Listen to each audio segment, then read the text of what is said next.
He was a respected professor, a loving father, a man who survived academic pressure, divorce, and the demands of fatherhood, only to be gunned down in his own home after sending someone he barely knew $50 on a dating app. But the real question isn't just who killed Todd Morgan. It's why. And what was she really there for? What started as a quiet evening with a stranger would spiral into a calculated execution, and behind it all, a chilling pattern of digital deception. This is the story of how one swipe led to 7 bullets, and a truth that still hasn't been fully told. Did Todd invite his killer in, or was she never meant to leave him alive? Before we go deeper into Todd Morgan's tragic story, do me a favor. Hit the like button, subscribe to Whispered Evidence, and turn on the bell so you never miss a case that might just save someone's life. These aren't just stories. They're warnings. They're lessons. They're real. Let's keep the conversation going. Together. If you ask the people who knew him, Todd Morgan was the kind of man everyone rooted for. Not flashy, not famous, but quietly exceptional in a way the world often overlooks. By day, he was Dr. Todd Morgan, a business professor at Cleveland State University, PhD from Kent State, bachelor's and MBA from CSU.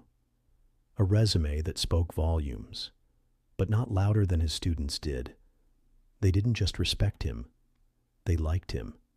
He made complicated theories about innovation and entrepreneurship sound exciting, real, tangible. He was the kind of teacher who stayed after class just to make sure no one fell behind. The kind who remembered your name, even if the lecture hall was packed. But it wasn't just his academic brilliance that made people gravitate toward him. Todd had a way of making others feel seen, heard, valued. To his students, he was a mentor. To his colleagues, a steady hand. To his kids, he was everything. Off campus, Todd was simply Dad, a title he wore with more pride than all his degrees combined. He had 2 children, his son Aaron and his little girl, Cecilia. And when he wasn't grading papers or preparing lectures, he was playing dance-offs in the living room, superhero games, and late-night Mario Kart marathons. His daughter called him Daddy, with that unfiltered joy only little ones have. His son saw him as a real-life role model, and Todd saw them as his greatest achievements. He wasn't just a good father, he was an intentional one. He knew how much it mattered, especially after divorce. After the breakdown of his marriage to Aaron's mother and the end of his relationship with Cecilia's, Todd made a quiet vow to never let separation mean absence. He showed up for the school pickups, the birthday parties, the zoo trips. He learned how to braid his daughter's hair. He practiced spelling with his son. In the spaces between academia and parenting, he found balance. He found purpose. But even the strongest men can feel hollow in the quiet moments. The house would fall silent after bedtime, the wine glass half full, a book on the table left unread. Todd had friends, yes, a supportive family, a career he was proud of. But in the rare stillness of a Saturday night, the loneliness crept in. He was only 41, still young, still full of life. And so, like many single parents trying to navigate companionship, Todd turned to technology. A few swipes on a dating app, some lighthearted messages, a shot in the dark that maybe, just maybe, there was someone out there who'd understand his world, who wouldn't mind the late grading nights or the kids' artwork stuck on every fridge magnet, who might, if things went well, become part of his carefully rebuilt life. He wasn't desperate, just hopeful. That hope would lead him to a woman named Terayona Pascal, and it would be the last connection he ever made. Because behind the warmth of his smile and the kindness in his heart was a vulnerability, a crack in the armor. The belief that good intentions are enough to keep bad things away. But the truth is, they're not. And the question that now lingers in the minds of his family, his students, and every investigator who walked through that blood-stained home is this: what could make someone want to murder a man like Todd Morgan? A man who had no enemies, a man who loved hard, worked harder, and harmed no one. A man who thought he was opening his door to possibility, but instead welcomed in a predator. The answer, as you'll see, isn't just chilling, it's calculated. When Terriona Pascal matched with Todd Morgan on Bumble, she didn't come across as threatening. Her profile photo was casual, soft lighting, a smile that suggested warmth, maybe a little mystery. Just another 32-year-old woman swiping her way through the loneliness of modern life. To Todd, she might have looked like someone who understood isolation, someone real, someone worth meeting. But behind the screen, nothing about Terriona was what it seemed. Born and raised in Cleveland's East Side, Terriona's early life was a blueprint for chaos. Poverty wasn't just a backdrop, it was a trap. She grew up watching bills go unpaid, watching her mother juggle jobs and boyfriends, and learning that survival came before sentiment. There are reports that violence and instability were common in her childhood home. Broken furniture, screaming matches, possibly even abuse, though no court ever recorded it. It was the kind of environment where trust became a liability. By her teens, Terriona had learned to use what the world had taught her. Charm was currency. Power came from control. And emotions only got you hurt. As an adult, she moved through jobs, apartments, and relationships like someone constantly trying to outrun something. Friends, or rather, people who once knew her, described her as hard to read. She didn't share much. She didn't cry often. But she could be persuasive, disarming even. She knew how to turn on the warmth just long enough to get what she wanted. Privately, Terriona had begun relying on transactional relationships to keep afloat. Sugar dating, occasional escort work, under-the-table arrangements that blurred the lines between intimacy and income. She operated under multiple usernames online, some for socializing, some for scheduling. It's unclear how long she'd been using platforms like Bumble for this purpose, but what is clear is this. When she matched with Todd Morgan, she already had a game plan. And Todd had no idea he was a mark. In the days leading up to April 18th, investigators later discovered that Terriona had Googled Todd's full name. She'd found his LinkedIn, his CSU faculty page. She downloaded photos of his house from Zillow, checking out the layout, the size, maybe even estimating how wealthy he might be. She knew he was a professor. She knew he had children. She knew he lived alone. This wasn't curiosity. It was preparatory behavior, the kind investigators often see in predatory offenders. To understand someone like Terriona is to understand control.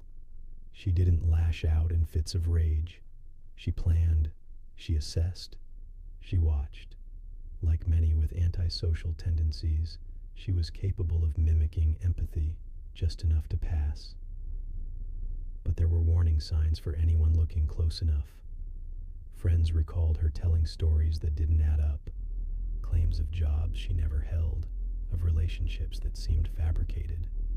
One former roommate described her as always two-faced, sweet one minute, cold and dismissive the next. In arguments, Terriona wouldn't yell. She'd go silent, withdraw, shut down with this icy detachment that made it impossible to tell if she was hurt or just done with you. And maybe that's what made her so dangerous, because when she showed up to Todd's home that April night, she didn't come angry. She didn't come out of desperation. She came prepared. She wore gloves. She brought a gun. She stayed long enough to drink with him, to let him believe this was casual. And then she waited. Somewhere between the last sip of wine and the moment Todd sent her $50 on Cash App, something inside Tariana snapped or clicked. Or maybe it had been set from the start. Was it money she was after? Did she plan to rob him and things escalated? Or had she always intended to leave him lying in that pool of blood? Those are the questions investigators would grapple with later. But here's what we do know. Tariana Pascal didn't just kill Todd Morgan. She studied him. She picked him. And when the moment came, she pulled the trigger 7 times. Which leaves us with a haunting possibility. This wasn't a meeting gone wrong. This was a target eliminated. And the more detectives dug, the more chilling the puzzle became. It was a Tuesday night, April 18th, 2023. The streets of Hudson, Ohio were quiet. The kind of quiet you don't question. Suburban silence, faint porch lights, a town where nothing ever really happens. Until it does. Inside his home, Todd Morgan was likely doing what he always did after putting in a full day of lectures and fatherhood. Straightening up. Maybe dimming the lights, pouring a drink, waiting for company. This wasn't a random visitor. She had a name. Tariana Pascal. They'd been talking for a few days through the dating app Bumble. Just enough messaging to feel familiar, but not enough to really know each other. And now, for the first time, she was standing at his door. He let her in. We may never know how the night unfolded minute by minute, but based on forensic evidence and what was left behind, investigators believe the mood was casual, intimate. 2 wine glasses were found on the kitchen counter, the remains of a bottle, half empty, a playlist still humming low in the background. Todd might have seen this as a normal, even hopeful night. A soft start to something new. Maybe a rare break from loneliness. He didn't know he was hosting his own execution. Sometime after midnight, or in the early hours of April 19th, the mood shifted. At 7:04 a.m., a transaction was logged on Todd's phone. $50 sent to Tariana via Cash App. Was it for a ride? Was it expected payment? Was it part of a prearranged agreement between them? Or was it hush money for something that had already gone sideways? The answers remain murky. But what happened next is devastatingly clear. 7 gunshots. The first entered his torso, likely while he was standing. The second tore through his neck. The others followed in rapid succession.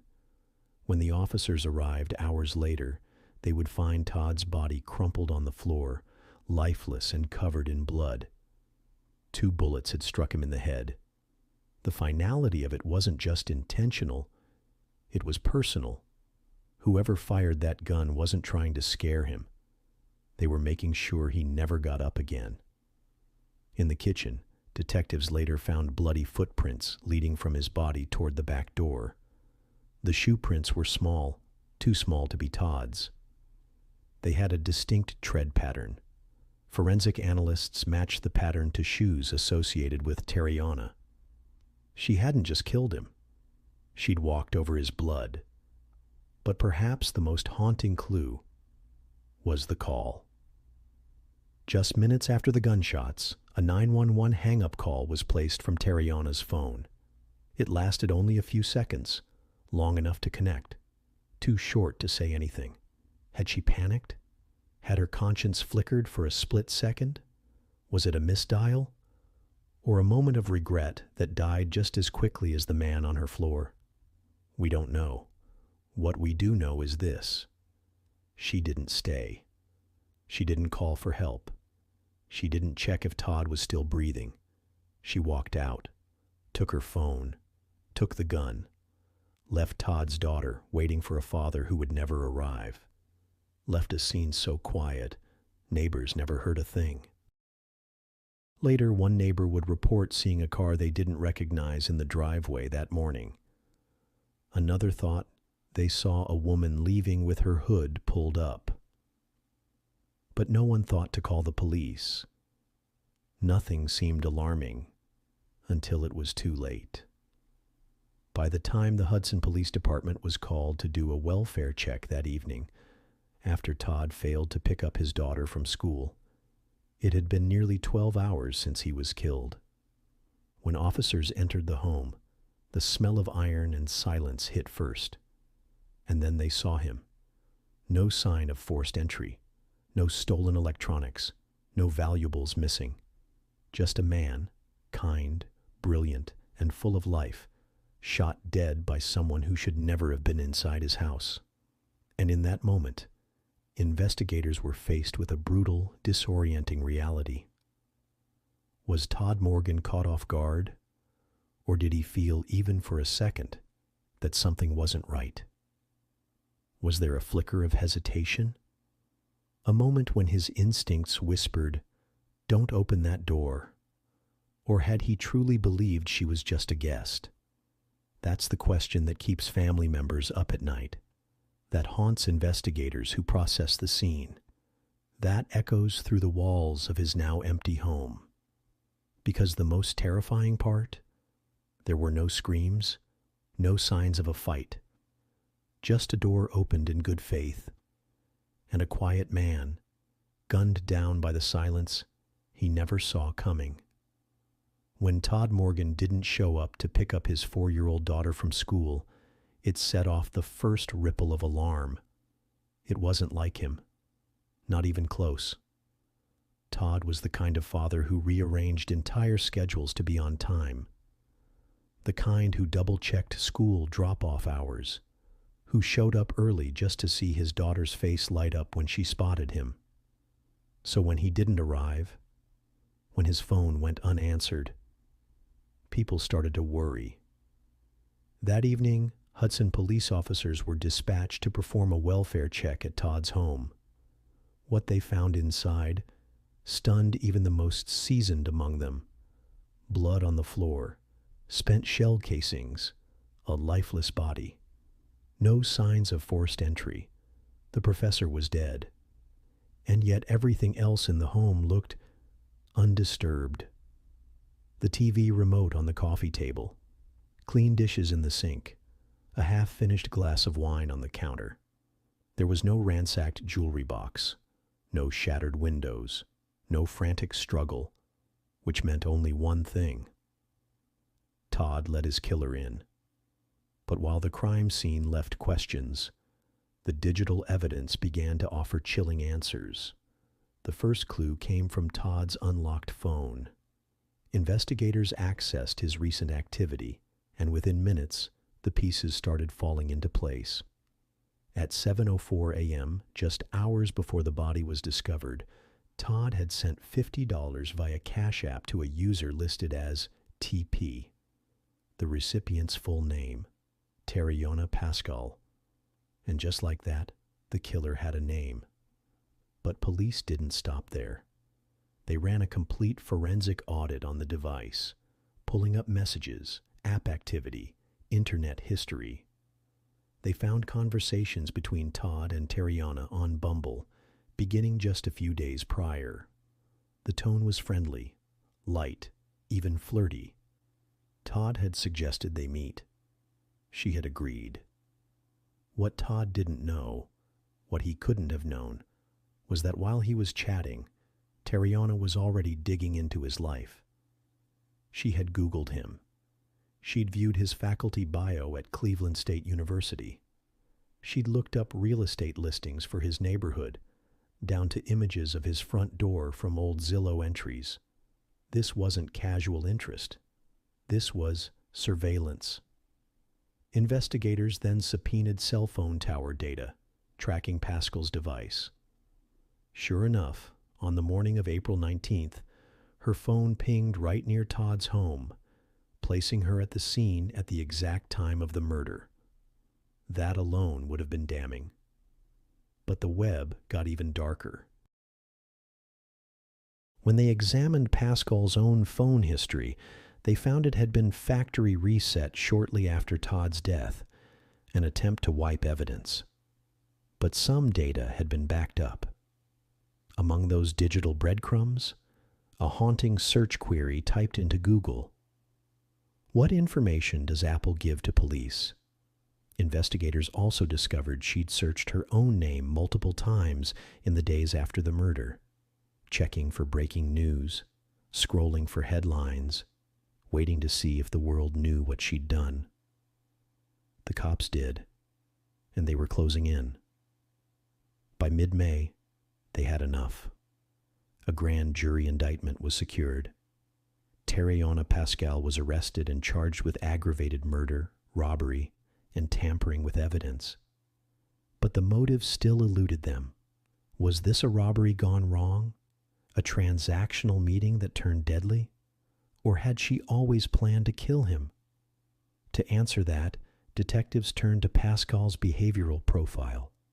She had a pattern: contacting men online, identifying those who appeared financially stable, and meeting them in private spaces. There were signs of sex work, yes, but also something darker, something colder. Tariana didn't just want quick money. She wanted control. That's what the psychological profile kept circling back to. She isolated her target. She manipulated the meeting. She ensured there were no witnesses. And when it was done, she walked out like nothing had happened. One profiler described her demeanor as emotional detachment with a side of calculated risk.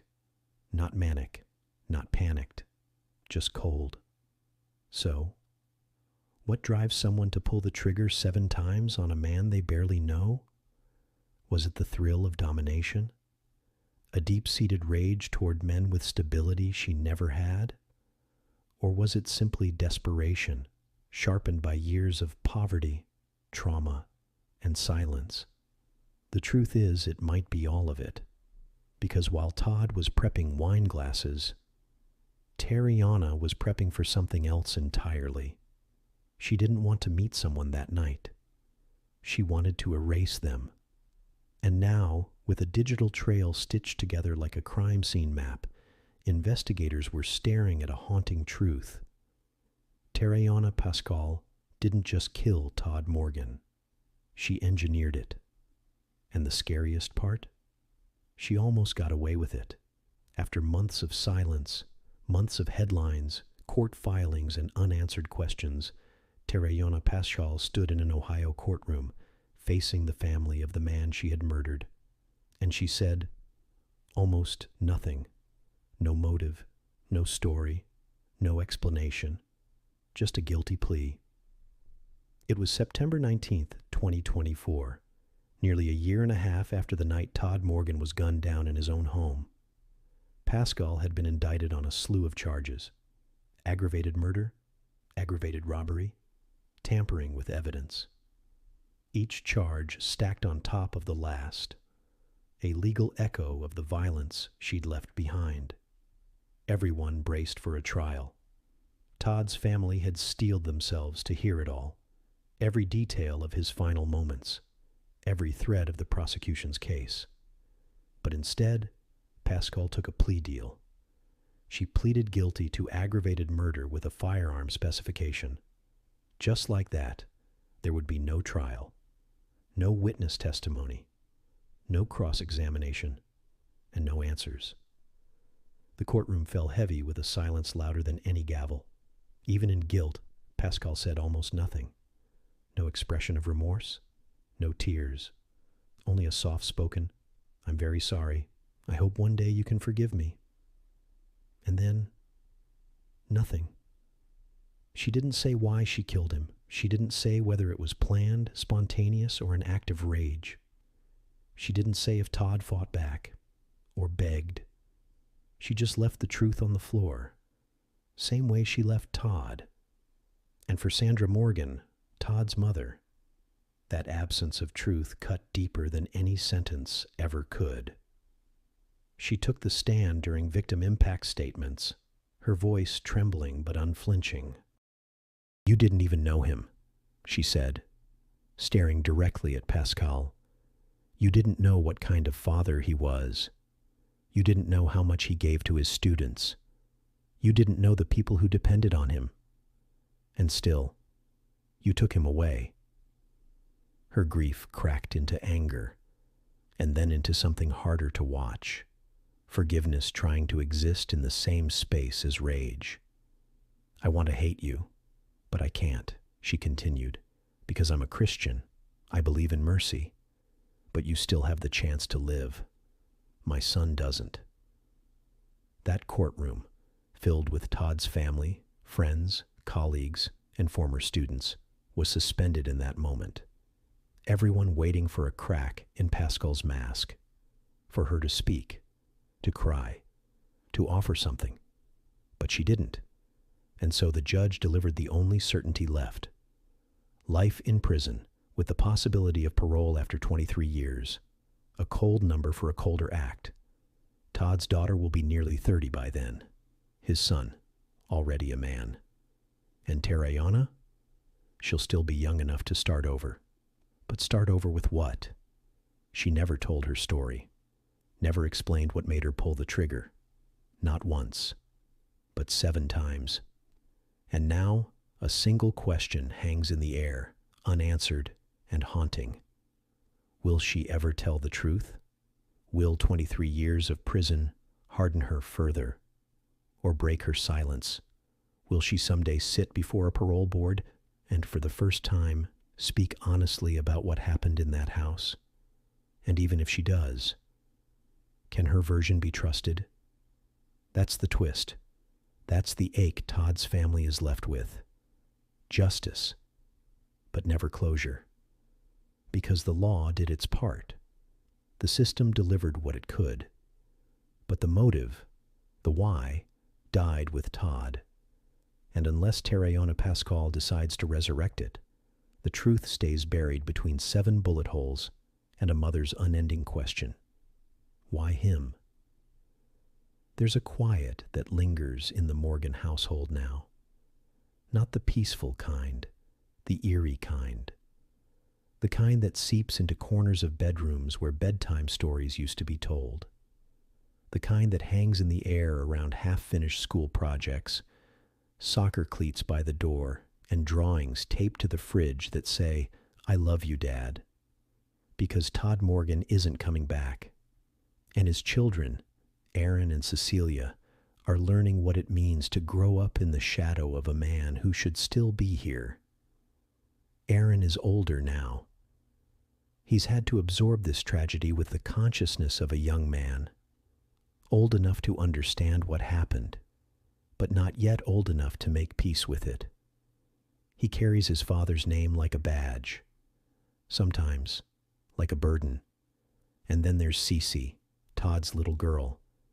She still asks questions that no one knows how to answer. Why did Daddy leave? When is he coming home? The truth is too heavy, too cruel. So the answers come in pieces, gentle ones. But one day, she'll know everything. She'll know that her father was a good man, that he was kind, that he loved her more than anything in this world, and that one morning, someone took him away. In the weeks after Todd's murder, shock turned into mourning, and mourning turned into honor. At Cleveland State University, his colleagues gathered to remember not just a professor, but a friend. The faculty held a candlelight vigil. Students spoke, unprompted, emotional, unrehearsed, about how Dr. Morgan had made them feel heard, understood, pushed, protected. One student said, "He saw potential in me when I didn't see it in myself." Another called him the first professor who ever made marketing make sense.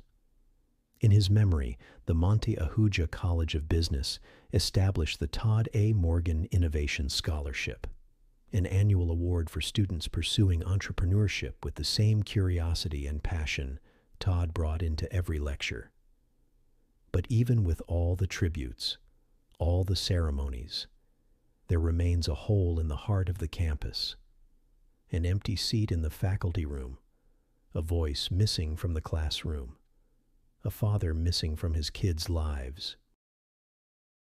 And at the center of it all is a question that still gnaws at everyone who loved him.